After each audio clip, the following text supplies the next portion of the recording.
Hi. Last year I rode my Handcycle 2,000 kilometres for the Royal Flying Doctor Service charity fundraising ride. This year I'm planning to do a lot more. Today is the first day that I'm testing my equipment for the 3 upcoming rides that I have. Hi, my name's Andreas, your long-term work avoidance planner. I've always wanted to live an epic life, and now I want this for you too. Today I'm going over all of my equipment for my upcoming rides, so stick with me and you'll see how I've packed up the bike so far. The first ride is a test run of my equipment to see if my choices of cooking gear, camping gear, running gear, tools and accessories are going to be good enough for the next trip. So the first trip will be 1 to 3 weeks depending on weather. Then I will be packing my bags for Europe, and I will be heading from Germany to Hungary along the Danube River over the 3 months of June, July, August. At the conclusion of that, I'll be back in Australia in September in order to ride the Oceans to Outback Royal Flying Doctor Service fundraiser for 2025. So I'll give you a little rundown of my Handcycle as it stands at the moment. A Handcycle, if you don't know, is just a bike powered by hand, so you sit in a recumbent position. This one has been modified into a e-bike because I'm 58 and I need a little extra help along the way. So she's a little dusty at the moment, but it'll clean up nicely. This bike is really old.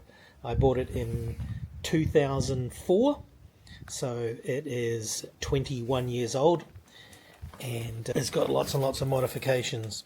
So let's go through some of the equipment right now. Here we have my newly upgraded solar power front light, and that sits on a engine mount. I think it's a lawnmower engine mount, and that's just bolted to the frame, and my solar powered lamp sits on top of that. In this compartment here is where I will keep my rechargeable battery packs so I can charge up my phone and my watch on the fly in case anything's running low.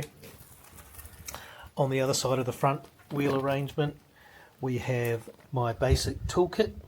I've got some lightweight tools that have been upgraded since my last journey, and on the pouch on one side I keep a few items from my wheelchair like headphones and other small bits and pieces, as well as the controller for the drone. On the other side we have some more space down here for tools, zip ties, and it's where I keep my sunglasses. Perched here at the front, not very easy to see, that's my lightweight tripod that extends all the way up to eye level, which is great. I sit on my Roho cushion and I have a memory foam backrest attached to the bike to take in the long distance riding and all the vibration. Down here, this silver thing is a homemade lumbar support. It just helps my lower back, and that way I don't have any issues with a sore back on long bumpy rides. Sitting down here is that's my little drone pack, and tucked away underneath here my raincoat and bike cover. So I've got a big barbecue cover that I use to cover the bike and trailer if we hit the inclement weather. Sitting behind my seat here is the primary battery, so that's my number 1 battery. What we have here in the cockpit is a bike computer. I've got a mount for the GoPro up there on top of the engine. I've got a little air horn that's a lot louder. If people are not paying attention, I can alert them to where I am. I've got a mirror on the end of my handlebar, just a little extra one. I have one on my helmet as well. I have my iPhone there, which has my maps and my recording equipment for the trip. At the back here, more storage. I've got some more tools tucked in underneath. Here is my switch where I can switch up between the 2 batteries. That's just a couple of Anderson plugs.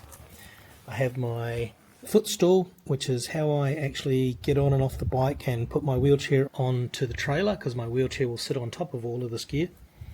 And below that is my thermally insulated water pack, nice and bright high vis, and my collection bucket is tucked in under there as well. We've got all of the equipment sitting in the back of the bike, and I've gone to dry bags. So I've separated all of my items. I used to have one big dry bag that sat in there on the last trip that I found quite cumbersome, and so now I'm going to put all of my items into separate dry bags, easy to find, color coded. The spare battery sits at the bottom underneath this, along with some other equipment that I don't need immediately. I've tried to set it up now so that my tent and everything is easy access. My back panniers have some of the camping equipment in it, and my bed and everything else. The idea is to find out if this works, to see if this arrangement with the packing in dry bags is going to be a winner. I don't ride in the rain, or at least I hope to never ride in the rain, so I do have that one big cover if I need to cover everything up. The panniers at the back just has kind of bathroom, shower equipment, towels, and on the other side we have the other equipment in this bag for the campsite: pillow, airbed. Then we've got the soft cell for going underneath the airbed for a slight little bit extra comfort. We've got a fly swatter here and a grabber here, always handy to have a grabber when you're in a wheelchair. So yeah, we'll see how this arrangement works out. It's Easter Monday. I'm going to take this out for a quick spin for an hour or so and see how all of this arrangement holds up. I'm going to do a couple of quick loops of the block around town, and then I'm going to go out of town and test her out on the main roads and see how it feels fully loaded. I'm really looking forward to the upcoming trips. Also a little bit apprehensive, strangely, because I've really got basically one chance to get this right and take the right equipment with me. My other Handcycle is already in Germany. The trailer arrangement's exactly the same, but the bike itself is slightly different, so it's got a different setup, so I have to see if some of the stuff's going to work out on the road. So yeah, that's a quick summary of where we're at on Easter Monday. More videos will be coming showing the equipment assembled and pulled apart, but for now we're just going to get out on the road and give it a run and see how it goes. Thank you all for listening.